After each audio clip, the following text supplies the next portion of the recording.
Alright, guys. So, I've grown tired of a trend that has sort of taken over Nintendo YouTubing over the past year. And that trend is this trend of Nintendoom. And it's been going on for quite some time. And I find it really funny the disconnect between the East and the West when you look at how the Nintendo Switch 2 has been perceived. When you look at it, there are so many videos by like nearly every major gaming YouTuber where they just keep insisting that Nintendo Switch 2 is selling very poorly, that this console is doomed, they're gonna have a rough year, and all these sort of things. And I don't know, man. I know this video is not gonna get big because I'm gonna be the guy telling you the reality instead of what you want to hear. What you want to hear is that Nintendo is this evil, horrible corporation, and everything they're doing is wrong, and they're gonna lose money and all that stuff. And what I'm gonna tell you is none of those things are true. And in fact, they're probably going to have a better year in 2026 than they did in 2025, incidentally. Because here's a few things happening this year. There's a new Pokemon game. As soon as you say there's a new generation of Pokemon, why on earth would you think a Nintendo console is going to sell poorly? It's not going to sell poorly. Other thing happening this year, or at least very likely to happen, GTA 6 might get delayed. GTA 6 very probably getting delayed. That's going to lead a big opening in the fall for other things besides GTA 6 to sell very well. Like, if GTA 6 does in fact get delayed, this Pokemon game is just going to be like, well, this is the big game, guys. Everybody's going to grab that Pokemon. And a lot of people are going to grab a Switch 2 just to play that new Pokemon. So, there's really nothing to worry about in terms of that. But another thing I'm seeing is people keep saying, "Oh, when you go to the store, there's just Switch 2s everywhere."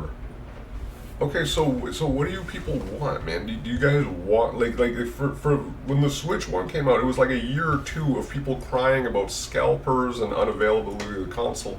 Well, now the console, at least in Western countries, is pretty readily available. Will there be a price increase? Probably. Very probably there will be a price increase at some point. I would imagine it's after the Direct that'll probably happen in April.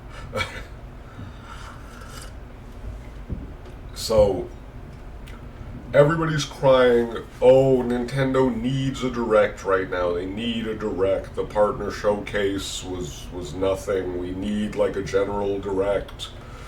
We need new games. Da, da, da. And my question to you is, my thing I would say to you guys is, if I was the president of Nintendo, I would say, what do we need this new Direct for? Really? Because think about it. If I was the president of Nintendo, this is what I would say. You already have one of the best libraries ever in Switch 1, and we've seen this. They're just randomly dropping videos where, let's say, they update Donkey Kong Country Returns to have Switch 2 enhancements and all these other enhancements to the game. I think they can really just keep doing that.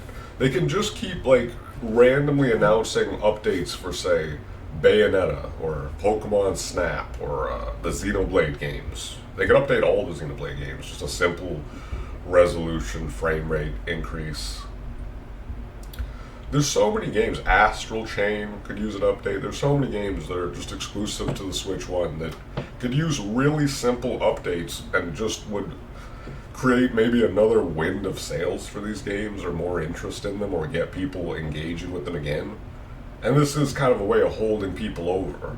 Not everything has to be a Switch 2 edition, although if there's a way to add substantial content, then why not? But, Nintendo doesn't actually need a Direct right this minute. They've already announced quite a few games. Rhythm Heaven Groove, the new Fire Emblem, that Tomodachi Life thing. There is stuff down the line, and again, most of these things are all going to be overshadowed by the big looming giant, which is Pokemon Gen 10, or Pokemon Wind and Waves, as it's being called. There could be a new Mario too, so in terms of actual software, I think Nintendo is going to do just fine.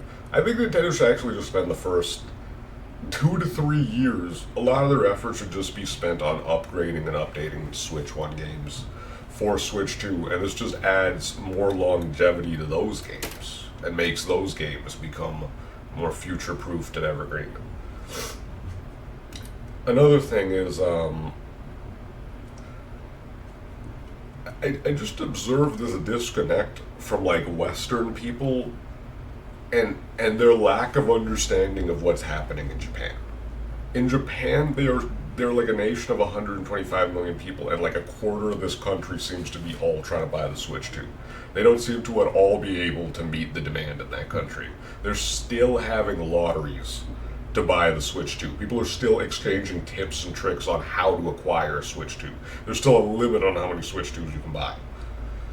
So it's a very different situation over there. It's like buying a Switch 2 is like almost like an achievement in Japan. So the numbers of sales are just going to continue pumping up because of that market. Yeah, so I wouldn't worry too much about the sales of the console, the sales of the game, actually. That's what I'm saying. Nintendo's already gave us so much in 2025. We got Galaxy remasters, we got a bunch of new games, Kirby Air Riders, Metroid Prime 4, we got like Mario Kart World. As much as people want to pretend Mario Kart World is such a bad game and everybody hates it, I don't know.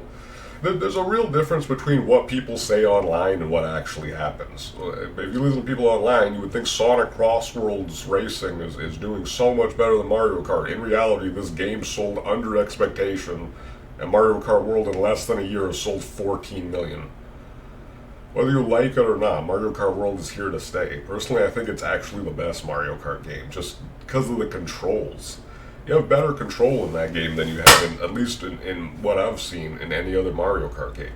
Probably has the highest skill ceiling, and they're going to spend the next 8 years just updating Mario Kart World, so it's here to stay. Get over it. Yeah, I don't know. I'm just tired of the Nintendoom, and just the lack of people being real about what's been going on. And what's been going on is the Switch 2 is the fastest selling console in history. Mario Kart World is one of the biggest attach rates for a game ever. Metroid Prime 4 sold over 1 million copies. Most of these games are doing just fine, and then at the end of the year you have Pokemon coming in like a juggernaut to, I don't know, with Pokemon coming in, by this time next year, the Switch 2 may be at 40 million units sold. Guys, let me just show you guys something for a second here, because this is something that always cracks me up when you actually look at it. 5 exclusive games. Here, let's go on. Yeah, this is the Wikipedia article here for PlayStation 5 exclusive games. Okay. There's 19 pages in this category. There's 19 pages in this category. Let's go to Switch 2 exclusive games now. Again, this is a 5-year console, 19 games. This is not even 1-year-old console. It already has 27 pages of Switch 2 exclusives. In less than a year, Nintendo Switch 2 has more exclusive games than PlayStation 5 does after nearly 6 years. It's ridiculous, man. So, I don't know, man. Y'all need to chill with the Nintendoom. Whether you like it or not, Nintendo is going to be just fine, man. So, I don't know. People just want to just see Nintendoom videos right now, so people are going to make it, but I don't know. There needs to be somebody to say the reality, which is this console is going to sell gangbusters. It's already been selling gangbusters, and it's going to continue to, so everybody just needs to chill out a little bit. Anyways, I'm Mike Muhammad. Thanks for watching this video, and if you want more truth nukes, subscribe to my channel.